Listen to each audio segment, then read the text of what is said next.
quilt people. Oh, what has our lives become? I hope you're all enjoying making these masks. You can see they fog up my glasses when I wear them. I'm sure you experienced that as well. So, anyways, um, I finally am finishing the pattern for the Arkansas Crossroads, and I did it out of my fabrics, which, by the way, has now shipped, and so the majority of stores should have it. Okay, I did post a complete list of all the shops that are carrying it, so you can contact them directly either on the website or call them, and you should be able to buy it there. Okay.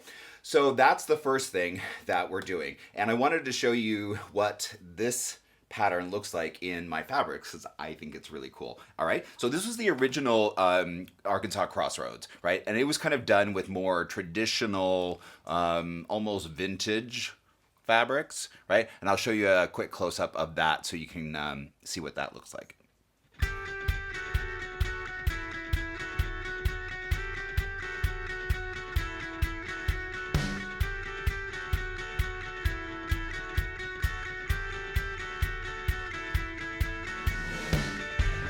And this is what it looks like in my fabrics.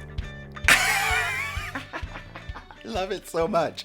As you can see, my fabric line is very like boy, like it's very, blues and golds and browns and things like that. But I love the way that it turned out. Now, I obviously haven't done the borders yet, and I'm thinking I might do another set of blocks on one side. Right now, it's 8 blocks by 10. Right, I might make it 9 by 10. I'm still playing with that, but I should have the pattern done.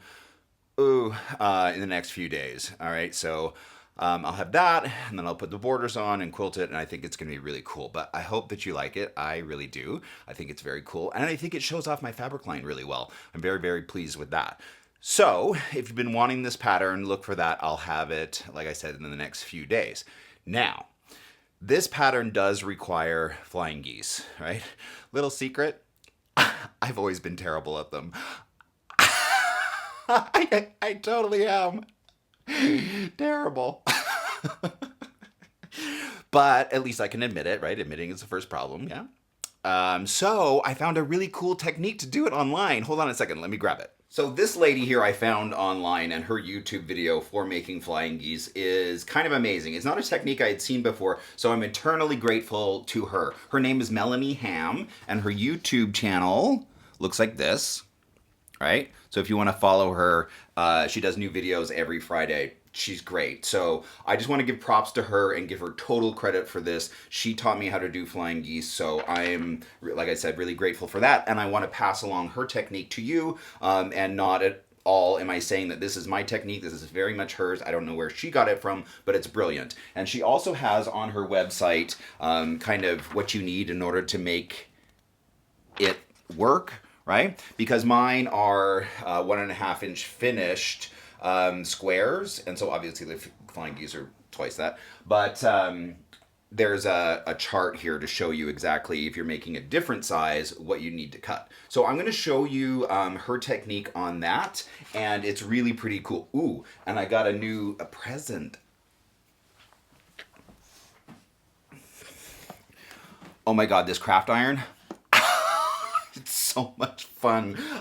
So I am eternally grateful for the people at Oliso. I was gonna call it Olio. Oliso. And have you seen this before? Because I've actually never seen. You saw my little crappy travel iron that I've been using for about 20 years. So it was finally time to get a new one. And this one I love because it's the first craft iron I've ever seen with steam.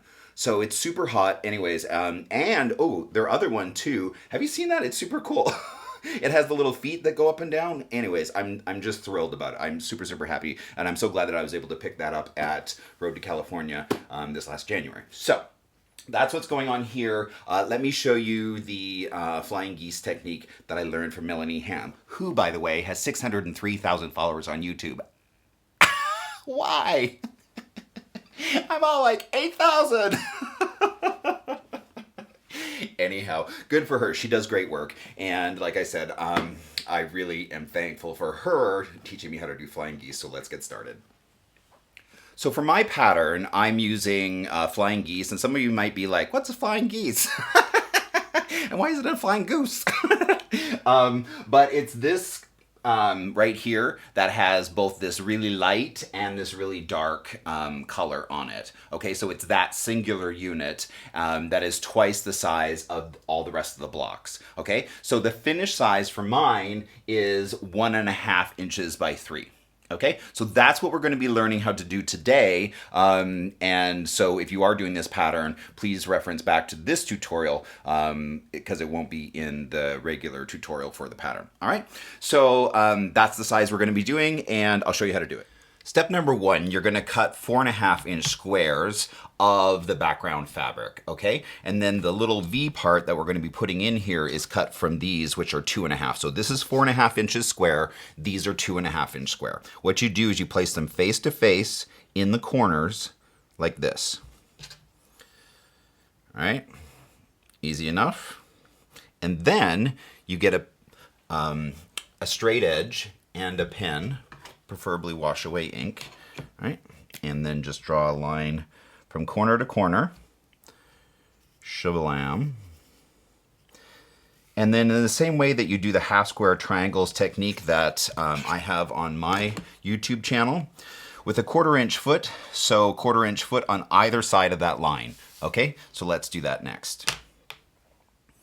All right, see with my 1/4-inch foot, I have the 1/4-inch foot on the blue line that I drew, hello. And so I'm just gonna be going down on one side of that blue line, all right? And then just flip it around and come back the other way.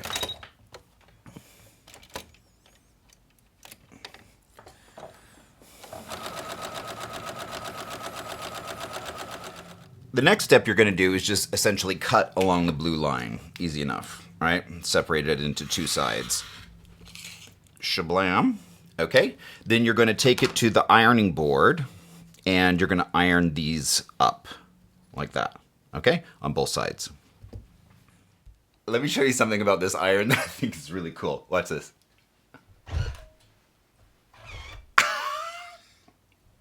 It took me forever to get used to just leaving it like this and not putting it up on its butt, right? But once you get it, it's really cool because then you just start ironing, right? And when you're done, you're like, whoop. I felt like I was in the, you know, that Star Wars movie where they go to that like futuristic bar and things like, I don't know why. Anyways. Oh, and the other thing was that I unboxed it. I took it out and I started using it. I'm like, this iron actually doesn't work that great. What is with it? It had a paper thing on the bottom and I hadn't taken it off yet. So it started burning. I'm dumb. Not really. Okay, it was just a little mistake. Slight oversight. Okay, so we have these pieces here, right? And I'm just gonna iron those up like this. And so you end up with 2 pieces that essentially look like this. Okay, so then we end up with 2 of these. All right, let's take it back to the cutting board now that we have what Melanie calls kitty cats. Meow.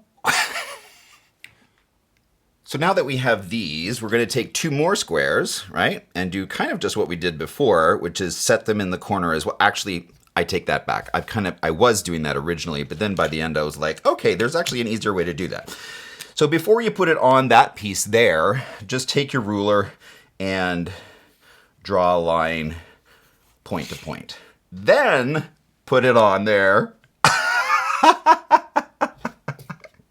Really? It took me how long to figure that out?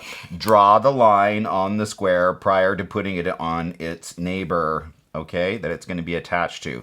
All right, so that, like that, and then like this, and then do the same thing that we did last time, which is sew a 1/4 inch on either side of that line. Those are sewn 1/4 inch on either side of the line that I drew, and then cut along the blue line. It's so similar to the half square triangle technique that I use.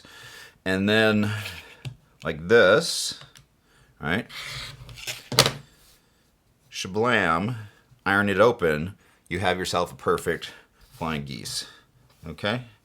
So I'm gonna go and iron those open. Okay, check out this craft iron. It comes with a little hanger thing, right? It's so cute. So you can just hang it up and then this just pops off.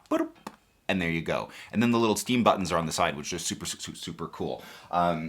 So I'm going to take those little pieces we just cut over here and iron those open. Shablam. One. So those have been ironed open, and then the last step, trust me, you're going to want to do this. Ooh, and I love this ruler that I got in the last quilty box. It is so cool, 2 inches, and it's perfect because my block, right, my Flying Geese are 2 inches, right, unfinished, 1.5 inches finished, so then I can just use that perfectly to line that up and trim it super easy, okay? And then the same on the sides. Okay, so make sure you trim these up. When I first did it, I was like, oh, that's done, it's perfect. I just slap it in there, no problem. Then I was like, oh, actually, that really needs to be trimmed up.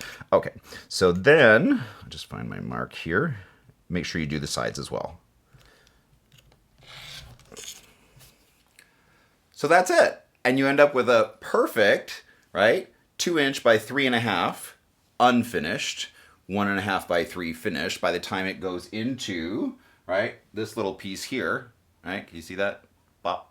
That little is what it is. Okay, and this is a super fun pattern. I've always loved this, and again, it's not my pattern, it's a traditional pattern, but I am doing a pattern for it just so that you know yardage, what to buy, and if you want to make it from my fabrics, then you know exactly how much of each to use and what to use where. So I hope that that was super helpful. I had fun doing it, and as always, I appreciate your support. If you're watching this on YouTube, you can just hit that subscribe button. That would really help me out, and I will see you next time. Bye.